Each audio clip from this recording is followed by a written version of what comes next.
You've got two voices. You've had them since you were about 8 years old. And if someone asked you when exactly you picked up the second one, you probably couldn't tell them. Because it wasn't a lesson. It was more like catching a cold. You were just in the room when it happened, and by the time you noticed, it was already yours. I'm Franklin, and today we're going to talk about something a lot of you do so well, so automatically, that you forgot it's even a skill. Code switching. Not the buzzword, not the think piece, the actual thing.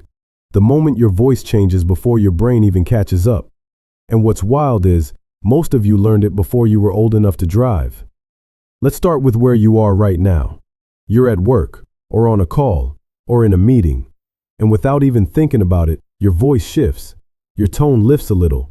Your words get a little rounder. You drop the rhythm. You pick up the pace. Your laugh changes. Even the way you say absolutely instead of bet, that's not an accident. That's practice. Decades of practice. And according to a 2023 Harris poll done for Indeed, about 34% of black employees say they've code switched at work. Compare that to 12% of white employees. That's nearly 3 times the rate. And 65% of the black workers who code switch say it changes their actual word choice. Half say it changes their tone of voice. You're not imagining it, you're doing it. You've been doing it.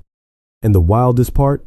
Some of you do it so smoothly now that you don't even feel the switch anymore. But you used to. Let's go back. You're 7, 8, maybe 9, and you're at home. Somebody calls the house.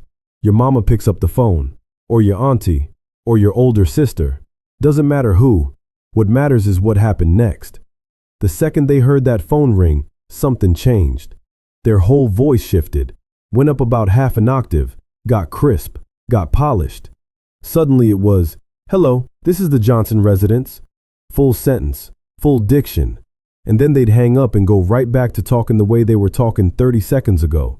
You were standing right there, and you didn't know what you just watched, but your brain filed it away. That was the first lesson, not a spoken one, more like watching someone parallel park. You stored the whole sequence and waited until it was your turn. Like learning to duck when something flies at your head. Your body picks up what it needs to before your mouth catches up. Now here's what makes this different from what other people do. Everybody adjusts how they talk depending on who they're with. That's normal. You talk to your boss differently than you talk to your cousin. Fine. But a Pew Research study from 2019 found that about 48% of black adults with a college degree say they feel the need to code switch. For black college grads under 50, that number jumps to 53%. And for white adults across the board, about 33%. The gap isn't because one group is more polite than the other. The gap exists because the stakes aren't the same. When you adjust your voice at 8 years old because you watched your mama do it on the phone, you're not thinking about stakes. You're just copying. But the reason she did it in the first place, that part was about stakes. She knew what happened when certain people heard certain voices. She knew how quickly someone on the other end of a phone could decide you weren't worth listening to based on how you sounded in the first 3 seconds. She didn't teach you that with words. She taught you that with behavior. And you picked it up like a second language you never enrolled in. Think about school. Specifically, think about the first time you were in a classroom where you were one of the only ones. Could have been elementary school, could have been middle school, could have been the honors class they moved you into because your test scores said you belonged there, even if nothing else in the room confirmed it. You walked in, you sat down, and something in you just adjusted. You didn't decide to sound different, you just did. Your sentences got a little longer. Your slang disappeared. You didn't laugh as loud. You didn't move your hands as much. And the thing is, you did all of that before the teacher even called your name.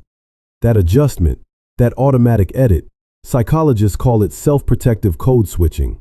A 2022 study published in Personality and Social Psychology Review describes it as something that happens when stereotype threat is present.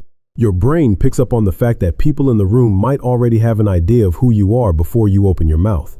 So your brain edits you, trims the parts that might confirm what they're expecting. And all of that editing takes energy, cognitive energy you can actually measure, the kind that leaves you tired at the end of a school day, and you can't explain why. Some of you remember getting home after a day like that and feeling like you'd been holding your breath for 6 hours straight. Not because anything bad happened. Nothing happened. That was the point. You made sure nothing happened. And that effort, the effort of making sure nothing happens, that's what wore you out. Now flip it. You'd go from that classroom back to your neighborhood, back to your people, and the switch would flip again. Voice drops, rhythm comes back, words shrink down to what they actually need to be, and then somebody hits you with it. Why you talk like that? Or even better, you sound white.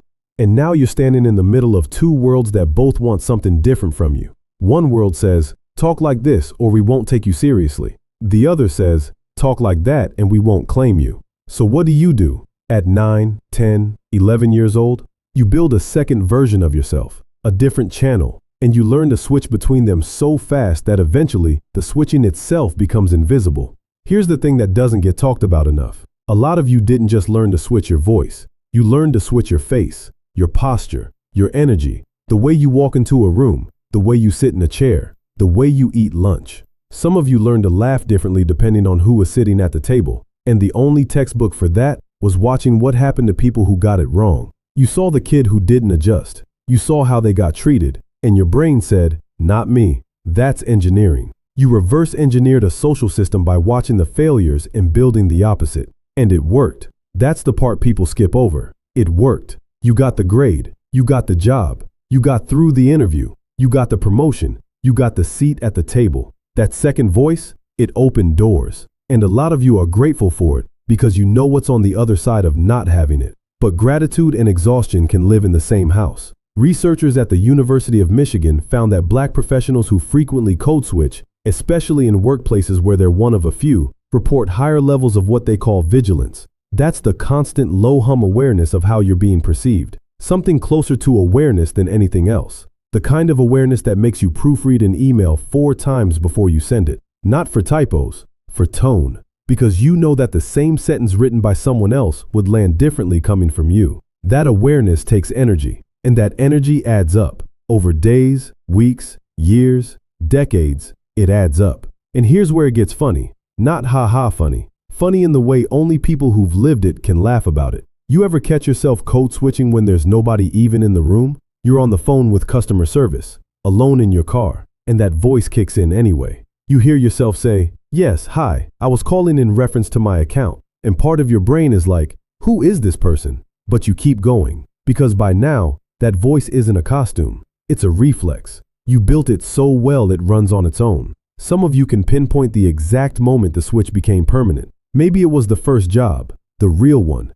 not the summer thing. The one where you had to show up every day and be a version of yourself that could survive in that building. That's when the second voice stopped being something you turned on and off and started being something that was just on. And the original voice, the one from your mama's kitchen, from your cousin's backyard, from the back of the bus on the way home from school, that voice started feeling like the guest, like it only came out on weekends and holidays, and you didn't even notice the trade. The 2019 Harvard Business Review piece on this put it plainly. Code switching is one of the main dilemmas Black employees deal with when it comes to race at work. And while most people see it as necessary for getting ahead, it comes with a real psychological cost. The researchers behind that piece, McClooney, Robotham, Lee, Smith, and Durkee, laid out how the pressure to suppress parts of yourself in professional settings doesn't just make you tired, it can disconnect you from the people and communities that built you. Because when you spend 40, 50, 60 hours a week being one version of yourself, the other version starts to feel unfamiliar. You go home for Thanksgiving, you're sitting with family, and somebody says something funny, and your laugh is half a second late because your brain is still in work mode, still editing. Let's talk about what you taught your kids, because this is where it gets interesting. A lot of you, especially the ones who went to college, who built careers, who moved into neighborhoods where you were the first or the only, a lot of you taught your kids the second voice early. Not on purpose, the same way your mama did it. You answered the phone a certain way. You talked to their teachers a certain way. You corrected their grammar in certain settings. And they watched, and they filed it away, and now they do it too. The difference is, some of them are pushing back. Some of them are saying, I'm not switching, take me as I am. And that probably hits you in 2 places at once. You get it, and you also know what the world does to people who don't switch. You've seen it. But here's what you maybe haven't considered. That refusal to switch, that might be the next version of what you built. You built the bridge. You walked across it every single day. And maybe what your kids are saying is, We don't want a bridge. We want the ground to be level. And they might be right, but you're the one who got them close enough to even imagine that. About 44% of Black professionals say code switching feels necessary at work. Not helpful, necessary. Like a seatbelt. You don't think about it, you just do it. And the fact that you've been doing it since before you could drive just means the habit is deeper than most people realize. It's not a workplace skill, it's a childhood installation. Something your environment put in you before you had the vocabulary to describe it. And you describe it now. You laugh about the phone voice. You joke about your work voice versus your real voice. You do impressions of yourself at job interviews versus yourself at the cookout. And the humor is real. It's earned. Because the only way to carry something that heavy for that long is to find a way to laugh about it. So here's what I want to leave you with. You didn't learn to code switch because something was wrong with you. You learned it because you were paying attention. At 7 years old, standing in the kitchen, you caught a grown woman change her entire voice between the second and third ring of a telephone, and you remembered it. You carried it into classrooms, job interviews, conference rooms, and phone calls with strangers. You turned one observation into a whole operating system. Call it what it is, a superpower. One you assembled from spare parts while the world was looking the other way. And the fact that you can laugh about it now, that's the best part. Thanks for watching and supporting the channel, and I will see you in the next one. Peace out.